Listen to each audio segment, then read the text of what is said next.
Recordarán ustedes que estábamos viendo la serie del libro de Daniel, ¿verdad? Hemos llegado a la parte número 7 de esta serie, en la cual, si Dios quiere y nos acompaña en esta mañana, vamos a estar terminando, ¿sí? Así que prestemos atención y preparemos nuestro corazón para que el Señor nos hable en esta mañana y podamos no solo adquirir un nuevo conocimiento, saber un poco más de la Biblia, sino que esa palabra se haga viva y transforme nuestros corazones. Amén.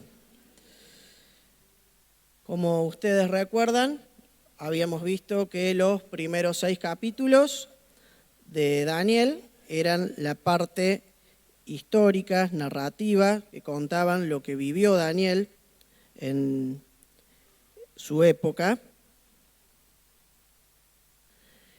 Y el domingo pasado comenzamos a desarrollar o a ver la parte profética, ¿sí? A partir del capítulo 7 al 12 de Daniel está dividido la primera mitad histórica y la segunda profética.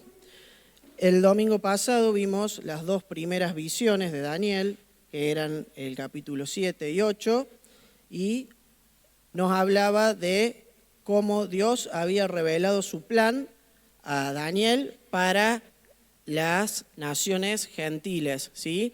Cuáles iban a ser los imperios que iban a dominar desde la época de Daniel hasta la segunda venida de Cristo.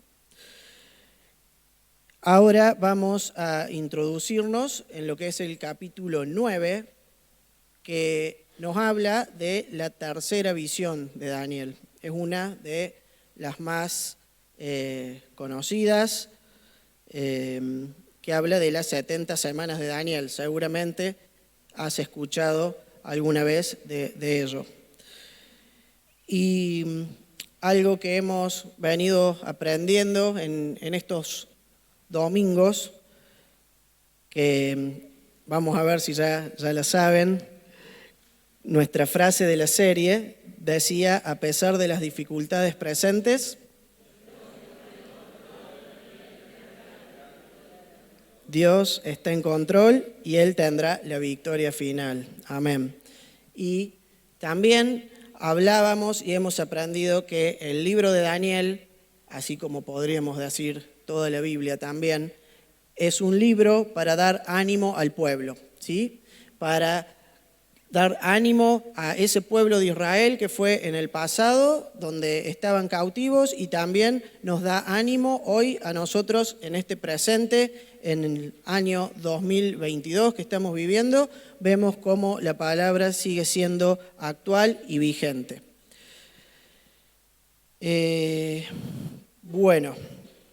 Prepárate porque vamos a seguir viendo visiones, profecías. Abróchese su cinturón, que estamos a punto de despegar. Bueno, vamos a situarnos para entrar un poquito en el contexto. Habíamos hablado de que la parte profética no estaba siempre en orden cronológico de los capítulos, ¿sí?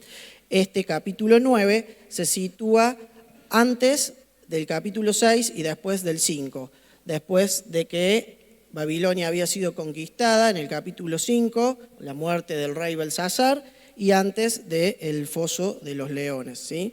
Dios envía al ángel Gabriel para mostrarle a Daniel esta visión. Esta trata, dijimos que lo anterior había hablado del plan de Dios para las naciones gentiles, y Dios le muestra a Daniel cuál era el plan, le revela cuál era el plan que Dios tenía para su pueblo Israel. Y vamos a ver 2 cosas bastante marcadas e importantes en esta profecía. Y una es que Dios le revela el tiempo exacto a Daniel en el que iba a venir el Mesías por primera vez, ¿sí? el tiempo exacto. Y también Dios le muestra a Daniel el tiempo que él ha determinado para su pueblo Israel, para que Israel se vuelva a Dios.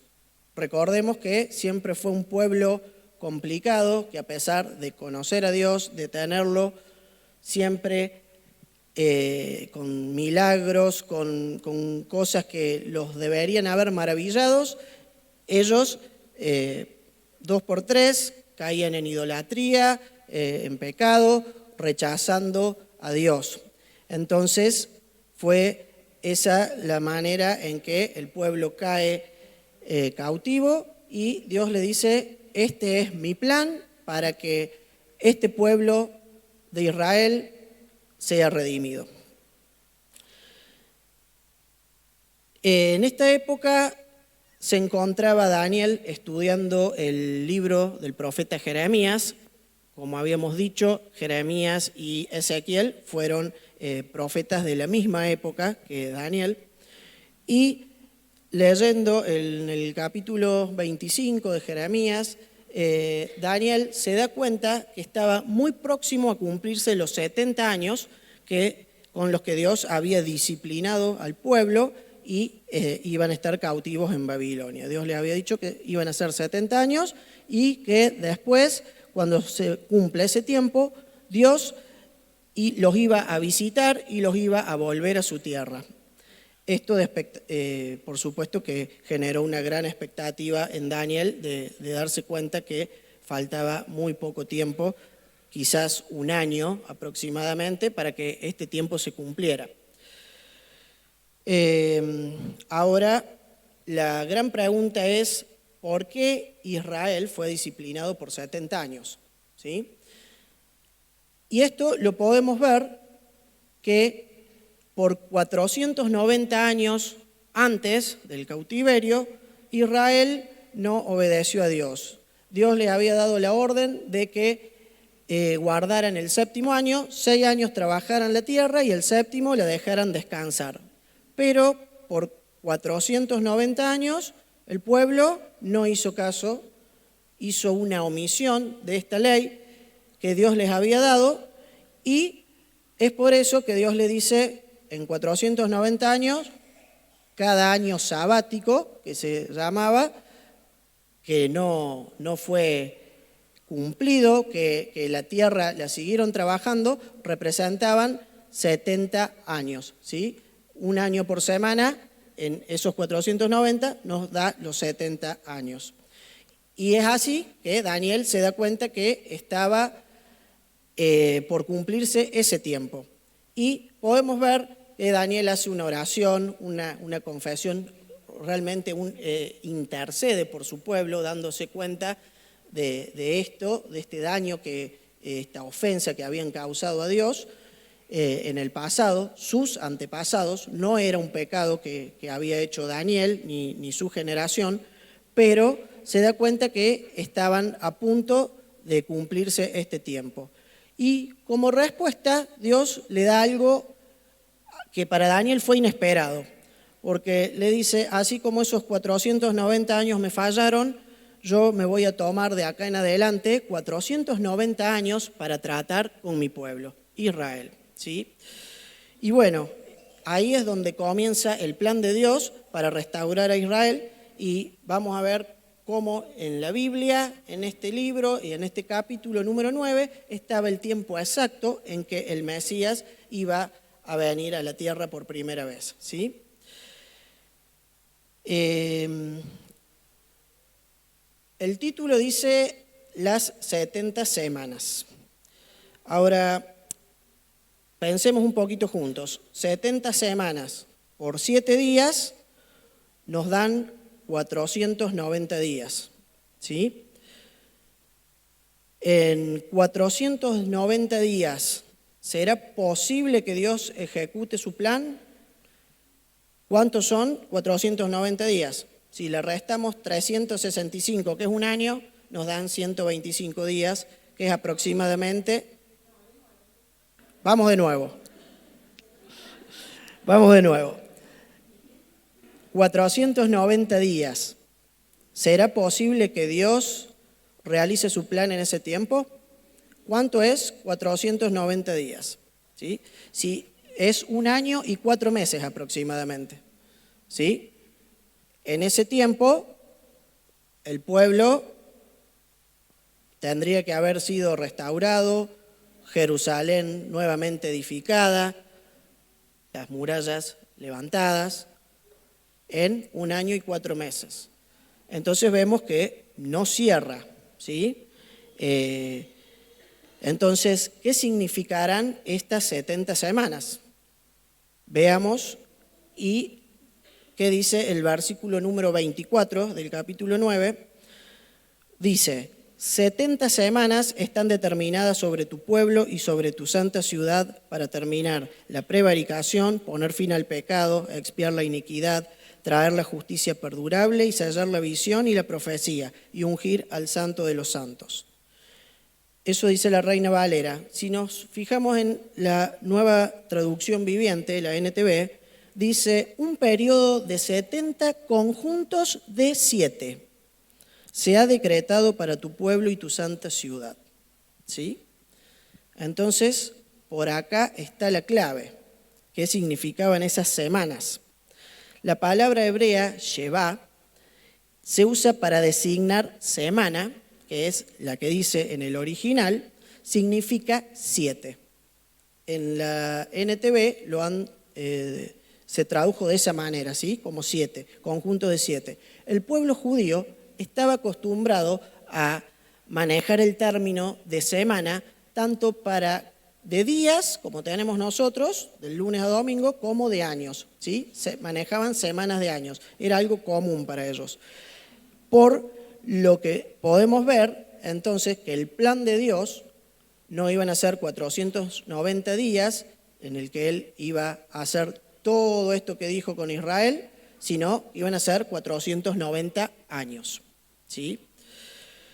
Y esto, vemos que dice que es para quitar el pecado. Nombra 6 bendiciones que Dios iba, de la forma que iba a tratar y cuál iba a ser el fin y el objetivo con el pueblo de Israel. ¿Sí? Para poner fin a su rebelión, para terminar con su pecado, para obtener el perdón por su culpa, lo que pasó en la cruz, donde Cristo nos expía de sus pecados ahí, para traer la justicia eterna, el reino de Dios, el reino a la tierra, para confirmar la visión profética, habla de que se va a cumplir y se va a concluir la profecía. Ese día va a terminar de cumplirse todas estas cosas que estamos viendo y para ungir a Jesucristo como Rey en la tierra. ¿Sí? Vemos que los 3 primeros nos hablan de quitar el pecado de la tierra y los últimos 3 de traer la justicia a la tierra. Otra cosa que nos deja claro esto es que estos 490 años dependen o son para el pueblo de Israel y para tu santa ciudad que es Jerusalén. ¿Sí? El versículo 25 empieza a describir todos los eventos que fueron sucediendo a partir de ese momento. Dice: sabe pues y entiende que desde la salida de la orden para restaurar y edificar a Jerusalén hasta el Mesías príncipe, habrá 7 semanas y 62 semanas se volverá a edificar la plaza y el muro en tiempos angustiosos. Otras versiones nos aclaran un poco y dicen: Jerusalén será reconstruida con calles y fuertes defensas a pesar de tiempos peligrosos. Otra dice: volverá a ser edificada con la plaza y foso. Veamos, en el original la palabra plaza se escribe Rehab, R-E-H-A-B larga.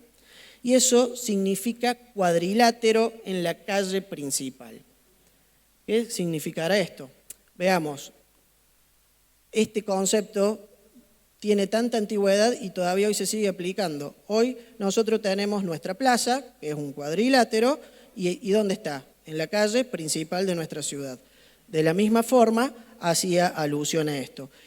Y en esta profecía, el decir que la plaza iba a ser reconstruida, hablaba de que la ciudad estaría nuevamente en funcionamiento. Recordemos que Jerusalén y el templo ya habían sido destruidos en Israel. Entonces, lo que queremos saber acá es cuándo empezaron a correr estas 70 semanas.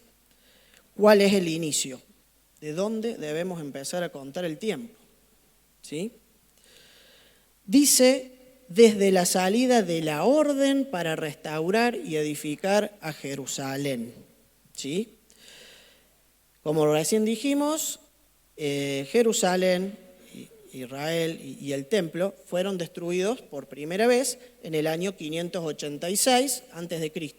Fue la tercera expedición de Nabucodonosor con Babilonia hacia Jerusalén. Y en las dos primeras anteriores habían traído gente en varias expediciones, Daniel con Ananías, Azarías y Misael, después el profeta Ezequiel, también habían sido traídos cautivos, pero esta última vez se cansó y dice, o se cansó no, porque ya estaba determinado por Dios, corregimos, y destruyeron toda la ciudad, quemaron las casas, destruyeron la muralla y derrumbaron el templo, ¿sí? Entonces,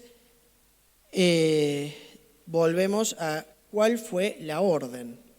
El problema aquí surge que a lo largo del tiempo y de los distintos reyes, ya estaban los persas gobernando en este momento, hubo distintas órdenes o decretos que hacían o autorizaban a distintas personas en el tiempo que fueran a Jerusalén para reconstruir. Por ejemplo, la primera fue en el año 538, donde Ciro le da el permiso a Zorobabel para volver con unas 50.000 personas y construir el templo, ¿sí? Construir el templo. En la segunda pasa unos 80 años después, donde el rey Artajerjes le da a Esdras también un edicto con la autorización de que pudieran ir a adorar al templo, que ya había sido construido, ¿sí? Y la tercera se produce en el año 544, unos 14 años después, donde el mismo rey Artajerjes le da una autorización a Nehemías para reconstruir las puertas de la ciudad y los muros, ¿sí? Entonces, algo que podemos notar en esta reconstrucción, dice la palabra que se dio en tiempos angustiosos, ¿sí? Tiempos de angustia y dificultad. Otra versión dice tiempos peligrosos. Y todo esto se cumplió en la época de Nehemías, ¿sí? Recordamos que Nehemías era copero del rey y un día lo ve triste, le dice, ¿qué te pasa? ¿Cómo no voy a estar triste sabiendo que Jerusalén está sin muralla, destruida, que es acechada, es afligida por los enemigos? ¿Qué querés que haga por vos? ¿Podría ir? Le dice Nehemías. Y Dios, moviendo el corazón de este rey, le da permiso. O sea, si nos podemos pensar, es una locura darle permiso a un empleado para que se vaya por un montón de años, ni sabía si iba a volver. Y cómo es el Señor, ¿no? Y bueno, ahí va Nehemías con el pueblo y podemos ver después, si leemos un poco la historia, que realmente fueron tiempos de gran dificultad. Les costó mucho el poder volver a reconstruir la ciudad porque eran afligidos constantemente por los enemigos de las tierras que estaban a su lado. Y esto a nuestro tiempo de decir angustia y dificultad, ¿cuántas veces nosotros pensamos que el camino del Señor tiene que ser todo bien, que no tiene que haber dificultades, que no tiene que haber dolor, que no tiene que haber problemas, que todo tiene que ser alegría, gozo? Y ¿cuántas veces cuando pasa algo de esto pensamos, ¿estaré fallándole a Dios? Pero como podemos ver, en el tiempo de Nehemías, mientras ellos reconstruían, esa era la misión que Dios le dio a él, reconstruir la ciudad, ¿sí? Mientras ellos reconstruían, ellos eran asediados por sus enemigos, eran maltratados porque iban, los querían saquear, querían intimidarlos, obviamente querían detener esa obra y es más, hasta se burlaban de ellos, decían, si pasa una zorra por esa muralla se va a caer. Pobre, ¿no? Qué aliento que le daban. Ahora, ¿qué es lo que podemos aprender nosotros de esto? Y nos enseña que cuando nuestras manos se debiliten, cuando venga el desánimo, cuando venga el día de dificultad, cuando muchas veces el día se transforme en noche, cuando estés cansado, cuando venga ese momento que puede ser de dolor, que puede ser de angustia, en ningún momento dice la Biblia que no vamos a tener dolor, que no vamos a tener angustia, sino podemos ver la historia de Job, las calamidades que pasó, perdió todo, perdió sus hijos, perdió todo lo que tenía, sus vacas, sus ovejas. Lo podemos ver en José. José, imagínense el dolor que debe haber sido que tus propios hermanos te traicionen, que te vendan, que te priven de ver a tu padre nuevamente. David, la historia de David, cuando era perseguido por su hijo, ¿sí? Por Absalón, era perseguido y me imagino el dolor que habrá sentido como padre y muchas veces nosotros pensamos que no tenemos que atravesar esa parte, que si estamos en el camino de Dios, todo tiene que ir bien, que todo tiene que ser color de rosas. Pero de la misma forma que los enemigos de Nehemías querían detener el pueblo y esa misión que Dios les había dado para poder reconstruir esa ciudad, de la misma forma nuestro enemigo quiere detenernos a nosotros. ¿Sí? De la misma forma él quiere abortar que nosotros cumplamos los planes de Dios. ¿Sí? Y Dios a Nehemías le había encomendado una tarea, que era reconstruir esas murallas. Ahora yo te pregunto, ¿qué es lo que Dios te encomendó a vos? ¿Qué es lo que el Señor ha puesto en tus manos para hacer? Y no estoy hablando de un ministerio en la iglesia, de salir a predicar a las naciones, sino estoy yendo a lo cotidiano. El formar a tus hijos en tu casa, enseñarles la palabra de Dios, a nosotros los hombres, para poder ejercer el sacerdocio en tu hogar, para hacer luz en tu trabajo, en tu empresa, los chicos en la escuela, en la universidad. Estoy hablando de cosas de todos los días. ¿Qué es lo que el Señor te marcó? ¿Alguna vez te pusiste a pensar? Y a lo mejor me podés decir, bueno, es que a veces soy débil, me siento vulnerable, desprotegido. El pueblo y Nehemías se sintieron de la misma manera en aquel entonces. Estaban desprotegidos, sin muros. Me imagino que habrán dormido con un ojo abierto porque si no venían y los saqueaban. Entonces, si nosotros reconocemos nuestra situación y que somos vulnerables a todas estas cosas, dice que el Señor es el que hace la obra, ¿sí? Ellos no se sentaron en una piedra y esperaron que baje un ángel a construir las paredes, no. Dice que ellos trabajaban, pero se encomendaron a Dios, porque Él es el que va a completar esa obra en vos también, ¿sí? Dice que el que comenzó en vosotros la buena obra, la perfeccionará hasta el día de Jesucristo. Amén. Recién cantábamos, ese día de Jesucristo es cuando Él nos venga a buscar. Y la va a completar, no es con nuestra fuerza.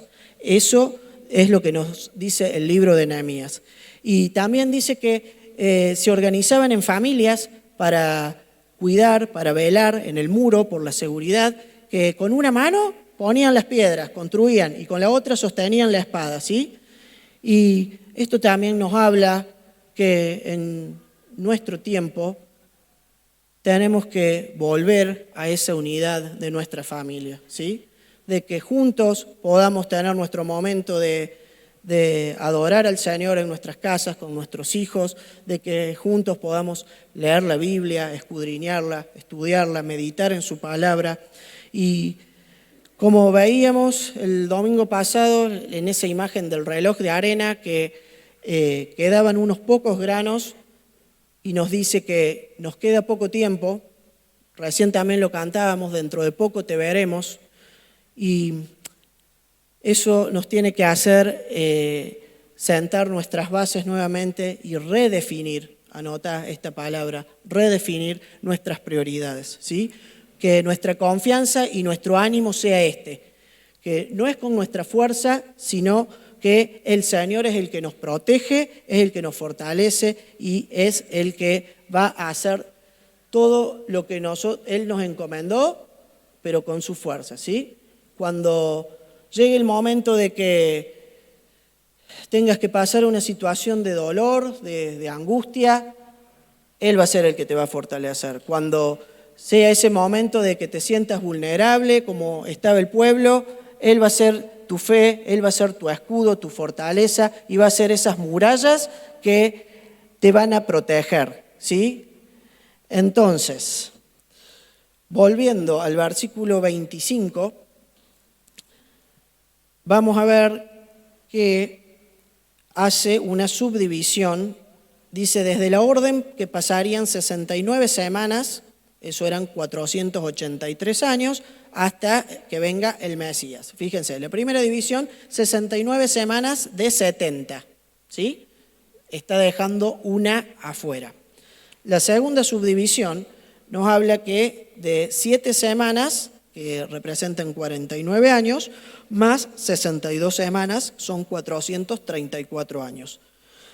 Desde la orden, en el 444, que le dan a Nehemías para volver a reconstruir la ciudad y las murallas, pasaron 49 años hasta que se terminó de reconstruir la ciudad, ¿sí?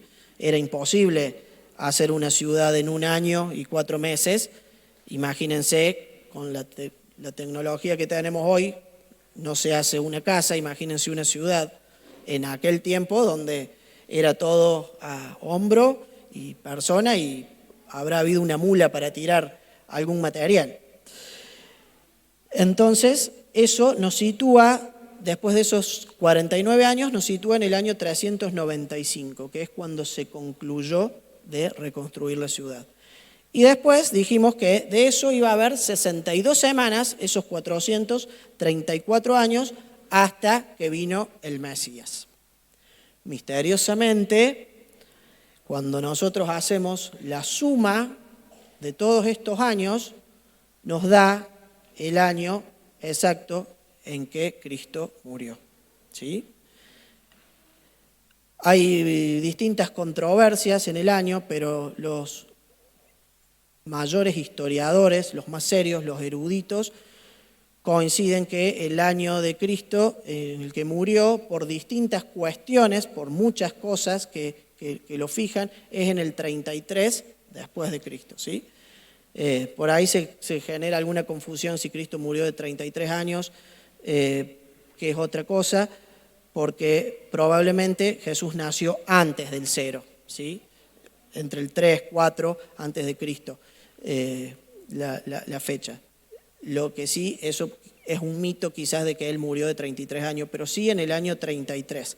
Cuando se sacan la cuenta de las Pascuas y los días, cómo caían en esos años, se van descartando los años siguientes y el que queda exacto es el 33. Ahora, si sos rápido en matemática y ya hiciste la cuenta, te vas a dar cuenta que lo que dije no es tan así. Porque si a los 444 negativos, ¿cómo estamos con las matemáticas hoy? le sumamos esos 434 años, el 395, perdón, que se había terminado la ciudad, le sumamos los 434 años, nos va a dar aproximadamente el año 39 después de Cristo. Así, entonces no es tan exacto. Pero nosotros tenemos que hacer una aclaración acá. La Biblia siempre se regía por el calendario lunar, donde tiene todos 12 meses iguales de 30 días cada uno. Pero ¿qué pasó? En el año 46 a.C., Julio César cambia ese calendario por el calendario juliano, seguramente lo has escuchado. Y después el Papa Gregorio XIII, en el año 1515, vuelve a cambiar ese calendario juliano por el gregoriano, que lleva su nombre, que es el que conocemos y utilizamos hasta el día de hoy. Estos dos, el juliano y el gregoriano, son prácticamente una copia de lo que es el calendario egipcio. Y ellos no se regían por la luna, sino que se regían por el sol. Es un calendario solar de 365.25 días. Es por eso que cada 4 años tenemos un 29 de febrero. ¿Sí? Entonces, si nosotros hacemos la cuenta así con estos años, en estos cambios de fecha, nunca nos va a dar. Es por eso que esto debe trabajarse en días. Si nosotros lo hacemos en días, que no vamos a hacer esa cuenta porque es bastante complicado, pero si venís a bases 2, te prometemos que ahí lo vamos a ver con detalle.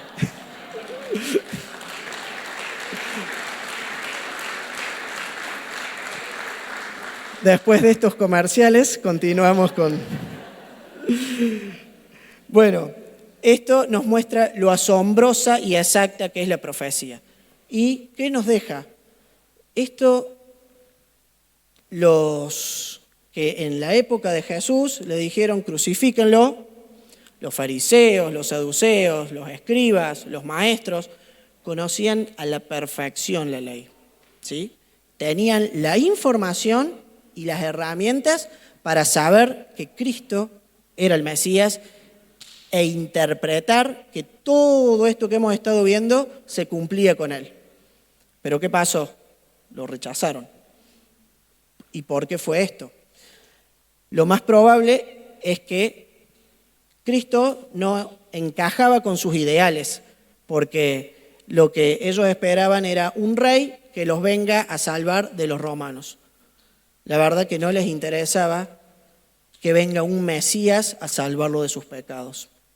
¿Sí? Y es ahí donde se produce el rechazo a Cristo. Y con esto podemos ver en el versículo 26 cómo se cumple la segunda mitad de esta profecía. Dice, y después de las 62 semanas se quitará la vida del Mesías. Estábamos diciendo eso, que murió Jesús. Mas no por sí, sino... y el pueblo de un príncipe que ha de venir destruirá la ciudad y el santuario, y su fin será con inundación, y hasta el fin de la guerra durarán las devastaciones. Acá nos deja 2 o 3 conceptos. El pueblo de un príncipe fue Roma, ¿sí? Jesús murió en el tiempo de los romanos. Y fíjense, nos remontamos a lo que vimos la clase anterior con la estatua. Recuerdan que las 2 piernas representaban a Roma, las 2 piernas de hierro, que salían los 2 pies con 5 dedos de cada uno, que representaban 5 a occidente, 5 a oriente. ¿Sí? Eso eran los 10 dedos o los 10 cuernos que habíamos visto en las bestias. Y que de esos cuernos luego salía un cuerno pequeño que era el anticristo. Ese es el príncipe que ha de venir. ¿Sí? Fíjense cómo uniendo y poniendo y posicionando cada una de las piezas en su orden correcto, cómo nos forma la imagen principal. Y esto fue cumplido, que la ciudad y el santuario, el templo, fueron destruidos cuando Tito, comandante romano, en el año 70 después de Cristo, viene y destruye toda la ciudad, y ahí es donde se produce la diáspora judía, que eso significa dispersión. Fueron dispersados, los corrieron de su tierra y fueron exiliados, dispersados en todo el mundo, los judíos. Hoy sabemos que hay en Rusia, en España, en Polonia, en Argentina y en Estados Unidos, y en todos lados del mundo podemos encontrar judíos, ¿sí? Ahora fíjense que esto fue anunciado más o menos 550 años antes por Daniel, y se cumplieron hasta esos detalles, ¿sí? Y acá también, en este versículo, podemos ver cómo se completa o termina la semana 69. ¿Sí? Había dicho que desde la orden hasta el Mesías príncipe, que es Jesús, iban a pasar 69 semanas. Acá terminan. ¿Y qué pasa? A partir de ese momento de que Cristo muere, comienza la época de la iglesia, la época de la gracia o de las naciones gentiles, donde Dios le dio la oportunidad, por la dureza de corazón a Israel, entramos nosotros en ese plan y fuimos injertados, dice la palabra, ¿sí? Otros le llaman una etapa de tiempo no calculado, ¿sí? Ahora vemos que Israel, con la destrucción de Jerusalén y su primer templo, fue llevado en el 586, como dijimos, fue llevado cautivo a Babilonia y se traza un paralelo nuevamente en el 70 después de Cristo, cuando Cristo es rechazado, ellos no aceptan al Mesías y nuevamente Jerusalén y el templo son destruidos. Ahora, ¿cuál será la razón por la cual existe este intervalo de tiempo entre la semana 69 y la semana 70? Cric, cric. ¿Por qué el reloj de Dios, ese que veíamos, por qué se habrá detenido? ¿Por qué se habrá puesto en pausa? Y lo podemos ver que hay tres cosas que Dios necesita que estén sucediendo para que ese reloj esté en marcha. Una es que cuando ese reloj marchó, a partir de esa orden, ¿qué decía la orden? Que era para reconstruir la ciudad, que la ciudad esté puesta en marcha. Entonces Israel estaba en su tierra para eso. Otra de las cuestiones es que Jerusalén fue restaurada en esa época y funcionaba como su capital de Israel. Y el templo había sido reconstruido donde se podían hacer los sacrificios a Dios. Ahora, como bien dijimos, en el año 70 el templo es destruido, Jerusalén es destruida y los judíos son esparcidos. No tenían más tierra, Jerusalén no era más la capital y no había más templo. ¿Sí? Ahora, para hablar de actualidad, en el siglo pasado, en 14 de mayo de 1948, Israel cumple una profecía de volver a su tierra y es nuevamente constituido una nación, ¿sí? Y es ahí donde empiezan a volver a sus tierras. Después, en 1967, en la Guerra de los 6 Días, Israel recupera Jerusalén. ¿Por qué? Porque estaba sitiada y estaba usurpada por los árabes en todo ese tiempo, exactamente. Recupera. Y fíjense qué curioso, hace muy poquito el expresidente Trump, debe hacer unos 2 años, me parece que fue en el 2020, reconoce a Jerusalén como la capital de Israel. Si bien estaba funcionando, había muchos estados los cuales no la reconocían y figuraba Tel Aviv, es otra de las ciudades muy grandes de Israel, figuraba, ustedes la deben haber conocido, figuraba como capital. Y ahora nuevamente Jerusalén es considerada capital. Fíjense que de 3 puntos hay 2 que ya están cumplidos. ¿Falta mucho tiempo? No. Nos está faltando el templo. Pero ¿saben qué? Los arquitectos encargados de construirlo ya tienen absolutamente todo listo. Los materiales, tienen designados quiénes van a ser los sacerdotes, tienen preparadas las vacas, la vaca roja, la vaca lazana, que es los cuales animales que ellos hacen los sacrificios, y dicen que en 3 meses ellos pueden tener listo el templo armado y funcionando. ¿Sí? En 3 meses. Lo cual no es loco. Hace poquito, en la pandemia, en China, hicieron un hospital en 8 días. Entonces, 3 meses no es mucho. Fíjense que de un momento para otro esto se puede dar y el reloj se activa nuevamente, ¿sí? Es ahí donde va a comenzar la semana 70 y va a comenzar la semana de tribulación, como la que es conocida. Dice el versículo 27, y por otra semana confirmará el pacto con muchos, a la mitad de la semana hará cesar el sacrificio y la ofrenda. Después, con la muchedumbre de las abominaciones, vendrá el desolador hasta que venga la consumación y lo que está determinado se derrame sobre el desolador. Después, en el capítulo 12, habla también de este periodo, de estos 7 años, como hemos dicho, falta una semana, 7 años por cumplirse. En aquel tiempo se levantará Miguel, está hablando del arcángel Miguel, el gran príncipe que está de parte de los hijos de tu pueblo, le dice a Daniel, de parte de Israel, y será tiempo de angustia, cual nunca fue desde que hubo gente hasta entonces. Pero en aquel tiempo será libertado tu pueblo y todos los que se hallen escritos en el libro. Amén. En Mateo también nos habla de esta semana de tribulación. Dice, porque habrá entonces gran tribulación, cual no la ha habido desde el principio del mundo hasta ahora, ni la habrá. Y si estos días no fuesen acortados, nadie sería salvo, mas por causa de los escogidos, aquellos días serán acortados. Si analizamos un poquito esta semana, vamos a ver que dice, ¿cuándo inicia esta semana?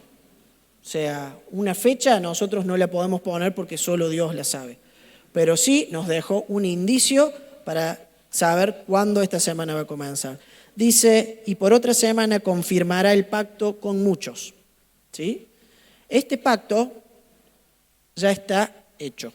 Confirmar significa confirmar algo que ya pasó. ¿Sí? En 1979, Israel tiene el primer acuerdo de paz y amistad contra Egipto, que hasta hace unos días atrás era su mayor enemigo.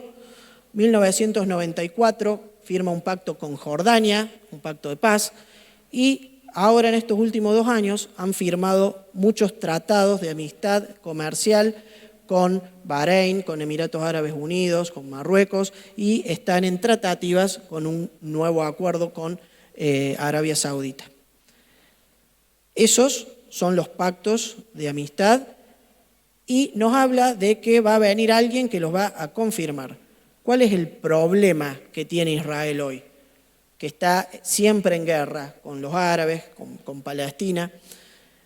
En el año 600, cuando Israel, esa tierra que había sido desmembrada, que había quedado todo esparcida, es usurpada o ocupada por los árabes.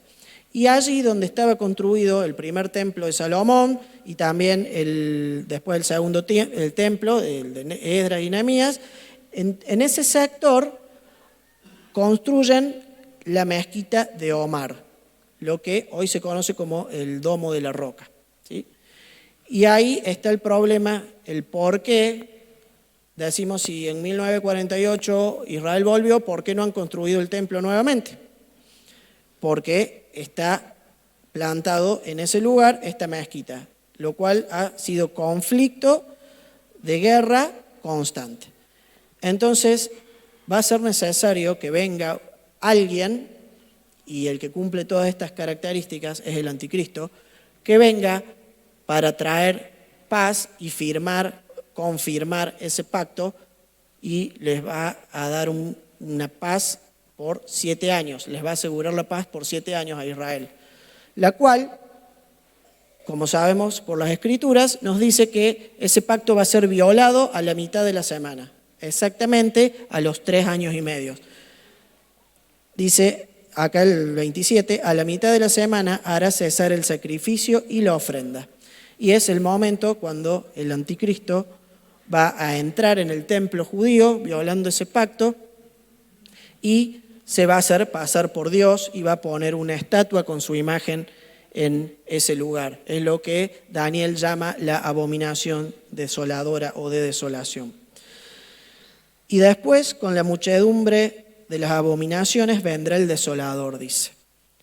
Y esto hace alusión al mismo anticristo, donde a partir de ese momento, la segunda mitad, los segundos 3 años y medio, que se llaman la gran tribulación, es donde va a comenzar la persecución a todo aquel que se le resista y que no lo adore, ¿sí? Es el momento donde va a comenzar la persecución y va a haber mucho martirio, mucha masacre, pero fíjense lo que dice después: hasta que venga la consumación y lo que está determinado se derrame sobre el desolador. Que esa es la victoria de Cristo, ¿sí? Amén.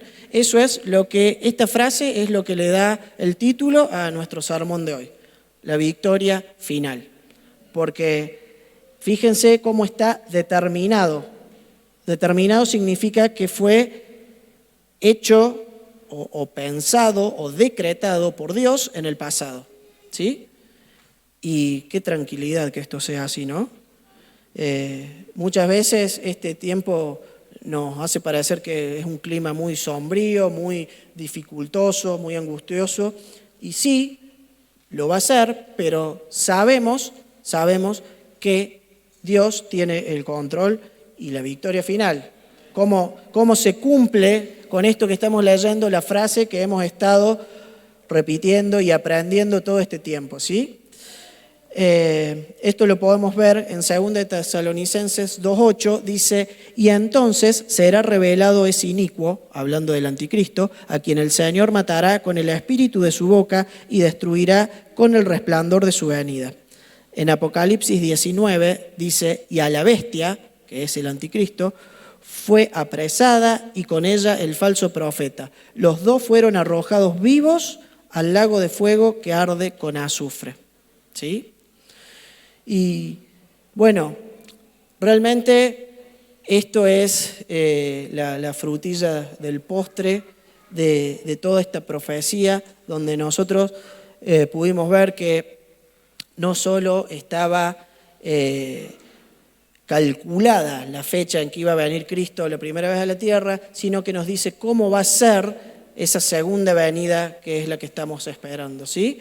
Esa segunda venida donde Cristo va a venir con su iglesia, porque ya va a haber sido llevada, y con eso va a venir a ponerle fin a estos 7 años de maldad, va a venir a traer la justicia a la tierra, va a venir a reinar como juez, como Señor, y va a ser el momento donde va a empezar su reino de los 1000 años. Qué flojos, la verdad que parece que no están muy convencidos, ¿no? ¿Están gozosos de que esto sea así? Amén. Bueno,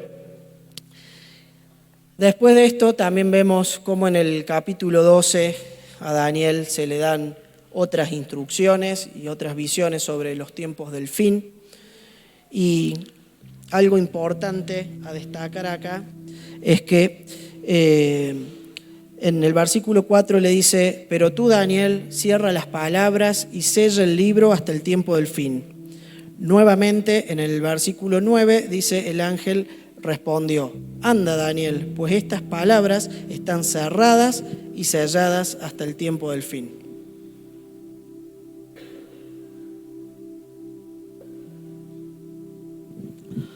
Ahora, con esto nosotros podemos ver qué es lo que nos deja Daniel para nuestro tiempo.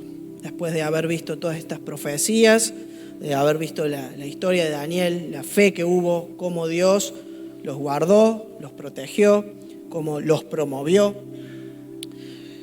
¿Qué es lo que nos deja este hermoso libro, aparte del conocimiento? Vimos muchas fechas, muchas explicaciones, muchos significados, pero ¿qué es lo que nos deja Daniel hoy? Y bueno, podemos tomar 3 puntos. Podrían ser muchísimos más, pero vamos a tomar 3 puntos. en base a esto que el ángel le dice a Daniel, aquí al último, y lo vamos a focalizar en, el ángel le dice, Daniel, prosigue con tu vida, pensa en las próximas generaciones y prepárate para el futuro, ¿sí? ¿Por qué prosigue con tu vida? Vemos que le dice, anda Daniel, sigue adelante, sigue tu camino, ¿sí? El ángel le dijo que la respuesta iba a ser revelada en el tiempo señalado, que él no debía perder el tiempo buscando la respuesta porque esas cosas eran para el tiempo del fin. Y para nosotros hoy, si bien no es igual porque hoy nosotros estamos en esos tiempos, aunque la profecía es muy importante y nunca la debemos dejar de lado, eso no tiene que convertirse en un impedimento para que dejemos de servir a Dios, ¿sí? Cosa que cuando Él venga, nos encuentre sirviéndole, nos encuentre trabajando para Él. Esto fue escrito hace unos 2500 años atrás y hoy podemos disfrutarlo, podemos entenderlo y vemos que Daniel no recibió la instrucción de sentarse y esperar de que pasen todas las cosas, que suceda todo lo que el ángel le había mostrado, sino que el ángel le dijo que siguiera su camino, ¿sí? Y la pregunta es, ¿cómo seguimos con nuestras vidas? ¿Cómo seguimos con nuestras vidas? ¿Qué hacemos hasta que Él regrese? Y en Mateo, en la parábola de los talentos, nos da una pista. Dice, hagan negocios para el Padre. Mientras el Señor regresa, podemos hacer negocios para el Padre, ¿sí? Dijo Dios, mientras ellos estaban en Babilonia, en Jeremías 29, 5 y 6 les dice, edificad casas y habitadlas, plantad huertos y comed del fruto de ellos, casaos y engendrad hijos e hijas y multiplicaos allí, y no disminuyáis, ¿sí? Dios les dio la instrucción que por más de que estaban en Babilonia, no estaban en su tierra, ellos tenían que seguir adelante, tenían que seguir multiplicándose. Y lo mismo es hoy para nosotros.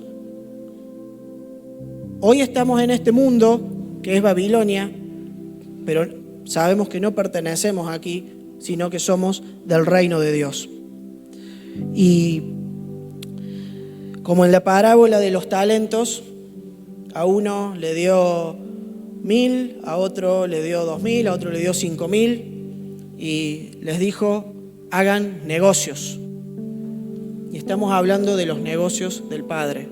No estamos hablando de que hagas negocios para ganar más plata. Estamos hablando de los negocios del Padre. ¿Cuáles son los negocios del Padre? Vemos que ese amo se fue a un viaje para recibir el reino a un lugar lejano y iba a volver, ¿sí? Eso representa a Cristo. Y les dejó a sus escogidos, porque no le dejó talentos a cualquiera que pasaba por ahí, eran sus escogidos. Les dejó para que hagan negocios, ¿sí? Y yo no sé qué es lo que te ha dado el Señor a vos, pero muchas veces pensamos en cosas grandes y si tenés una casa, podés ofrecerla para tener un discipulado allí y ser de bendición a tu familia y a otras personas. Si Dios te dio un vehículo, podés usarlo para servirle a Él, trayendo a alguien a la iglesia. Si Dios te ha dado manos, las podés utilizar. ¿Cuánta gente viene aquí en la semana para limpiar y que cuando nosotros vengamos esto esté hermoso, esté limpio? Hacen falta manos. A lo mejor sos habilidoso con las herramientas. ¿Sabes cuántas cosas se rompen y hay para arreglar en la iglesia? Quizás me decís que no tenés nada de eso, pero tenés tiempo. Y es tiempo que podés ofrendarlo, es tiempo que podés dedicarle al Señor para alguien, ¿sí? Otra cosa que podemos hacer dentro de esos negocios es ocuparnos de evangelizar los perdidos, ¿sí? Como vimos, estamos en los últimos tiempos y los minutos se consumen, los granitos de arena van cayendo. ¿Qué es lo que estamos haciendo por las almas perdidas? Y no estoy hablando como iglesia. Podés sumarte al equipo de evangelismo, ir a predicar, pero estamos hablando en la panadería de la esquina, en el kiosco de la vuelta, a tu vecino, a tu familia. ¿Cómo nos ve la gente? ¿Qué es lo que ve la gente en nosotros? ¿Ve a su vecino? ¿Ve a un cliente? ¿A un empleado? ¿O ve a Cristo? Otra cosa es que nos edifiquemos unos a otros, ¿sí? Dice en 1 de Tesalonicenses, por lo cual animaos unos a otros y edificaos unos a otros. Otras versiones nos dicen, aliéntense y edifíquense tal como lo están haciendo. Anímense, fortalezcanse, dice otra. Ayúdense a fortalecer su vida cristiana. ¿Cuántas cosas, cuántas formas tenemos para edificarnos, no? Esto es para que veamos qué es lo que el Señor te ha encomendado en este tiempo. ¿Será que tenés que hablar con alguna persona? ¿Tendrás que decirle que lo perdonás? ¿Tendrás que hacerle ver un error en amor? No sé qué es lo que el Señor te está marcando, pero nos podemos edificar unos a otros con palabras de ánimo, con palabras de aliento. Cuando alguien está en angustia, cuando a alguien le fue bien, me gozo. Y cuando está mal, como dice la palabra, llorar con él. El saber que nos queda poco tiempo, esto debe animarnos a servirle, a predicar y a edificarnos mutuamente, ¿sí? Otro de los puntos era, piensa en las generaciones futuras, ¿sí? El ángel le dice a Daniel que debía sellar la profecía y preservarla. Y porque ese libro fue preservado, nosotros lo podemos aprender hoy, ¿sí? Miren si Daniel no hubiera sido responsable con eso. Hoy no sabríamos todas estas cosas. Por supuesto que Dios lo hubiera encaminado con otro, pero Daniel fue ese vaso santo que se dejó usar en el momento que Dios le pidió, ¿sí? Y pensemos en los que nos van a seguir a nosotros, ¿sí? Es nuestra responsabilidad transmitir este conocimiento. Es nuestra responsabilidad enseñarle a nuestros hijos. Es nuestra responsabilidad animarnos unos a otros acá en la iglesia. Esto que lo estamos haciendo acá y diciendo que a veces suena muy bonito, no es coaching, ¿sí? Esto está de moda hoy, motivarnos. No hacemos para motivarnos, porque es real. De esto que estamos hablando es porque va a pasar, ¿sí? Entonces, esto nos habla de esa responsabilidad que nosotros tenemos que tener y ahora es nuestro turno, así como fue el de Daniel hace 2500 años, hoy nos toca a nosotros llevar este evangelio, llevar esta verdad y ese evangelio puro que nos habla de que te tenés que arrepentir de tus pecados, tenés que cambiar tu vida y que somos de Él. Y no tenemos un Dios que es como el genio de la lámpara de Aladino que está para conceder nuestros deseos, sino que es al revés. Nosotros entramos en sus planes y nosotros somos los que debemos alinearnos a eso. Es por eso que es nuestra responsabilidad, porque un día no tan lejano, ¿sí? Puede ser en cualquier momento, Él va a regresar por nosotros. En Romanos 13, 11, Pablo les deja, hablando de este tema, les deja a la iglesia algo que creo que los debe haber conmovido en ese momento. Y esto no estamos apelando a mover tus sentimientos, pero sí a que reaccionemos. Dice, esto es aún más urgente, porque ustedes saben que es muy tarde. El tiempo se acaba. Despierten, porque nuestra salvación ahora está más cerca que cuando recién creímos. La noche ya casi llega a su fin, y el día de la salvación amanecerá pronto. Por eso, dejen de lado sus actos oscuros, como si se quitaran ropa sucia, y pónganse la armadura resplandeciente de la vida recta. Amén. Y justamente esto es lo que nos hace ver el tercer punto, que es prepararnos para el futuro.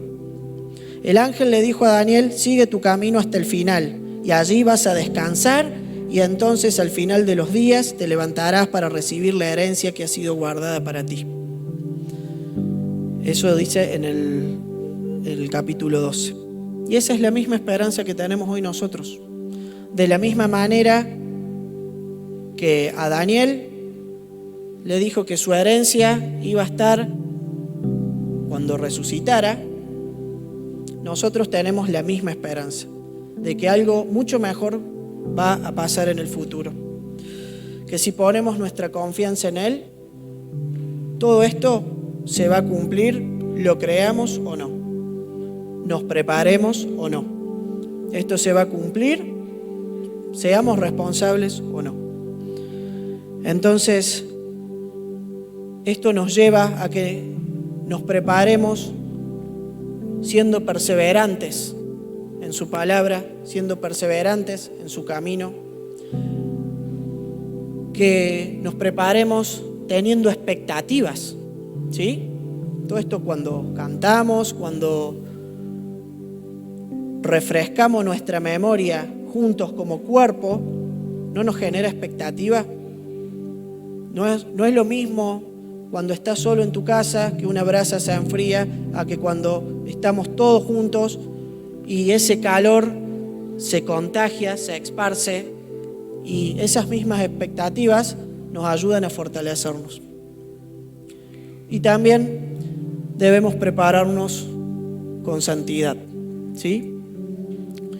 Tratando de, en todo este tiempo, reconocer nuestras fallas, nuestros errores, que somos imperfectos, pero que un día vamos a ser transformados a su imagen. Que un día Él nos va a venir a buscar y nuestro cuerpo va a ser cambiado de corruptible a incorruptible. Donde ese día no vamos a volver a pecar, no vamos a volver a ofender a Dios. Va a llegar ese día donde todo va a ser perfecto y todo va a estar en sus manos. A ese lugar que decía Gastón, que hoy nos está preparando, nos va a llevar para darnos nuestras recompensas, ¿sí? Y dice que, hablando de la santidad, se nos van a dar ropas blancas, ¿sí? Vestidos de lino blanco y resplandeciente. Eso significa las acciones justas de los santos, que no son por tu mérito ni el mío, ¿sí? Porque por más de que nos esforcemos, siempre nos vamos a equivocar. Hasta ese día que vamos a ser transformados y nos vamos a convertir en la esposa de Cristo, ¿sí? En las bodas del Cordero, como dice la palabra, y allí va a ser cuando Cristo va a volver con su iglesia a reinar en la tierra, a traer esa justicia, a traer esa paz que va a ser necesario para que culminen esos 7 años de tribulación, para que ese instrumento que estuvo en las manos de Dios, ese anticristo, se le va a cortar y no va a poder hacer más nada, ¿sí? Entonces, para no tener más dolor, más sufrimiento, para no haber más maldad, cuando Cristo venga en su reino, todas esas cosas se van a ir porque dice que Él va a guiar a las naciones, todas vendrán a adorarlo en Jerusalén y dice que toda rodilla se doblará delante de Él. Amén. Y para terminar,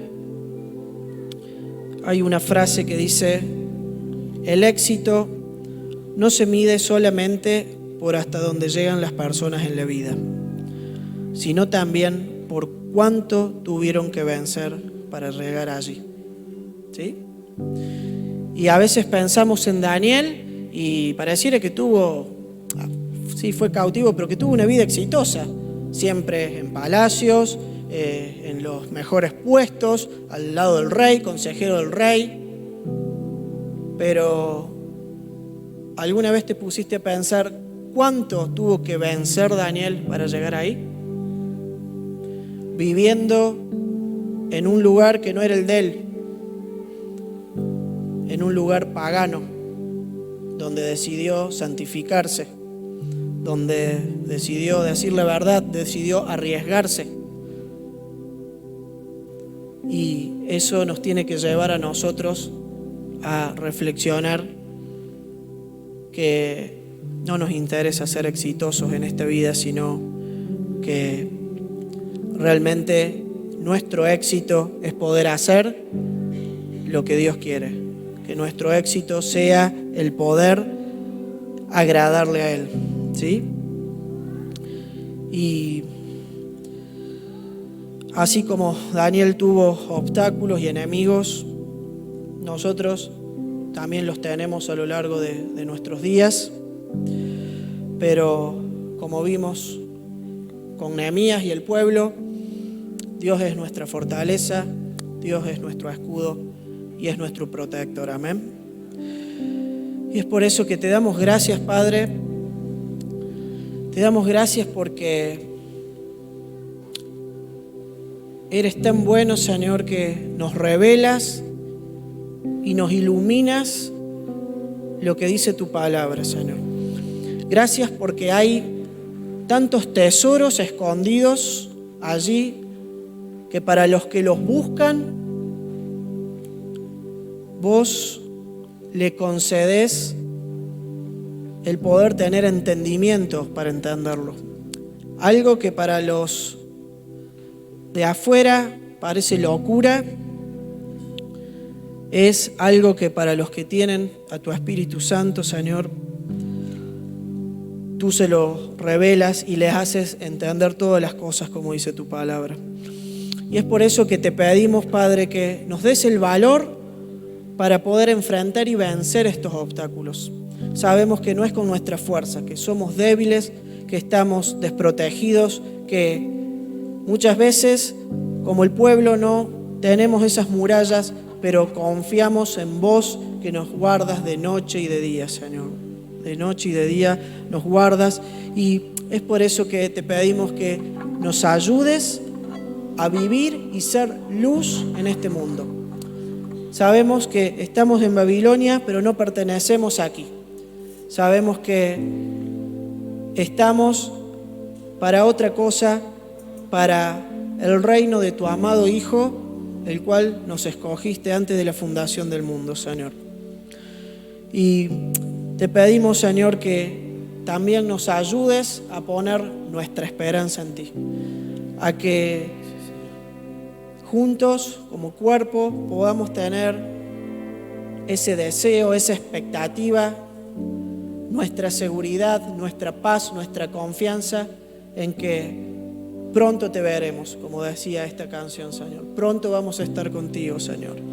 Pero mientras tanto, Señor, pedimos que nos muestres la importancia de estar preparados, que nos muestres la importancia de ser esos vasos santos, para que cuando tú lo decidas podamos ser instrumentos tuyos, Señor. Para que cuando vos creas que es conveniente, puedas disponer de nuestra vida, Señor.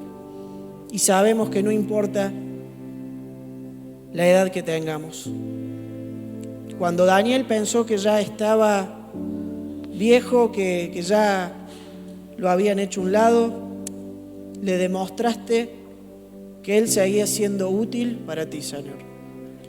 Y te damos gracias por eso, porque no hay ninguna persona que en tu reino se jubile, porque hasta el último día que estemos de nuestra vida en esta tierra, Señor, te queremos servir, te queremos dar la gloria, la honra y queremos ser obedientes a lo que vos nos has encomendado, Señor. Te damos gracias porque tú, Señor, nos amas y has dejado todas estas cosas en tu palabra para fortalecernos, para darnos ánimo, Señor, para poder caminar esta vida, Señor, junto de tu mano. Te damos gracias, te bendecimos, Señor, y como dice en tu palabra, Señor, concluye el libro de Apocalipsis y el espíritu y la esposa dicen: ven, Señor. Y ciertamente vengo en breve, dice el Señor. Así que como iglesia te respondemos: sí, ven, Señor Jesús. Te alabamos y te adoramos, Señor, y te bendecimos y te damos gracias por todo lo que nos das. Amén y amén.